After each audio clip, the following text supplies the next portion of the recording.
In 1948, George Gamow came up with another idea concerning the Big Bang.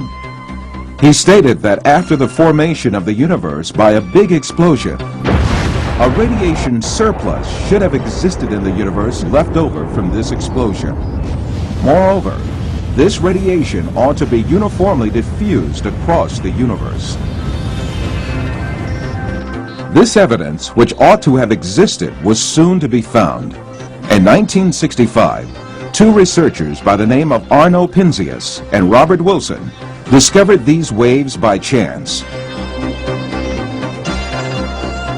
This radiation, called the cosmic background radiation, did not seem to radiate from a particular source, but rather pervaded the whole of space. Thus it was understood that this radiation was left over from the initial stages of the Big Bang. Penzias and Wilson were awarded a Nobel Prize for their discovery.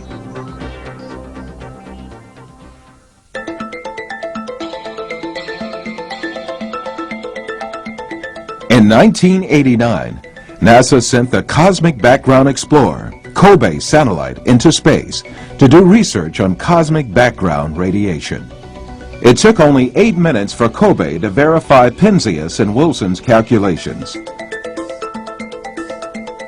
The COBE had found the remains of the big explosion that had taken place at the outset of the universe.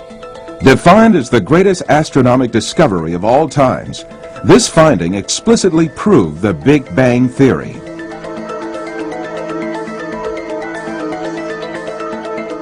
Another important piece of evidence for the Big Bang was the amount of hydrogen and helium in space.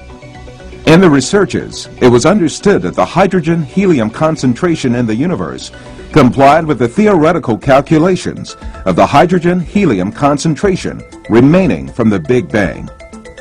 If the universe had no beginning, and if it had existed since eternity, its hydrogen constituent should have already been completely consumed and converted to helium.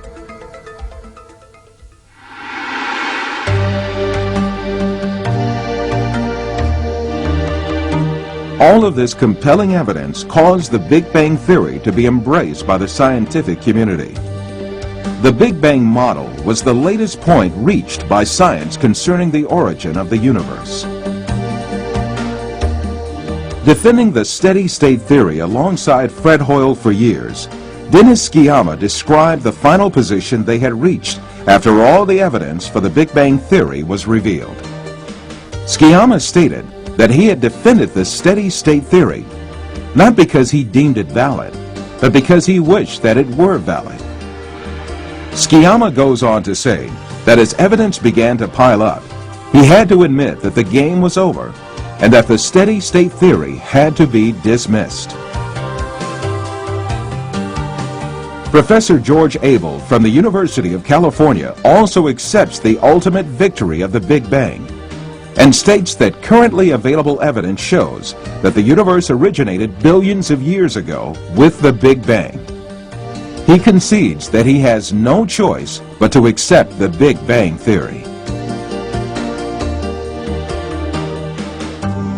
With the Big Bang's victory, the myth of eternal matter that constituted the basis of the materialist philosophy is thrown into the trash heap of history. What then was before the Big Bang? And what was the power that brought the universe into being with this big explosion when it was non-existent?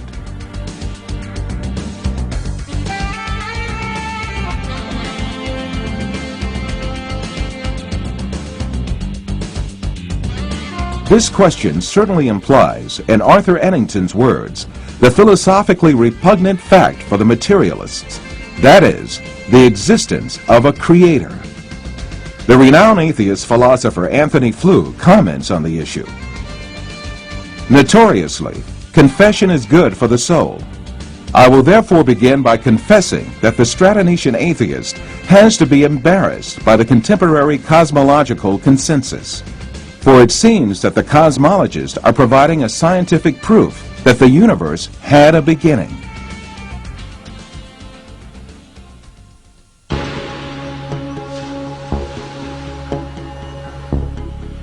Many scientists who do not blindly condition themselves to be atheists have admitted the role of an almighty creator in the creation of the universe.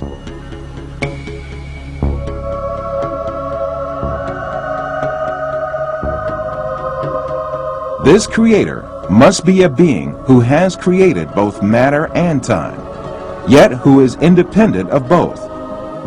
Well-known astrophysicist Hugh Ross has this to say: if time's beginning is concurrent with the beginning of the universe, as the space theorem says, then the cause of the universe must be some entity operating in a time dimension completely independent of and pre-existent to the time dimension of the cosmos. This conclusion tells us that God is not the universe itself, nor is God contained within the universe. Yes, matter and time are created by the Almighty Creator, who is independent of all these notions. This Creator is Allah, who is the Lord of the heavens and the earth. In truth, the Big Bang caused much greater trouble for the materialists than the above confession of the atheist philosopher Anthony Flew. For the Big Bang not only proves that the universe was created out of nothing, but also that it was brought into being in a very planned, systematic, and controlled manner.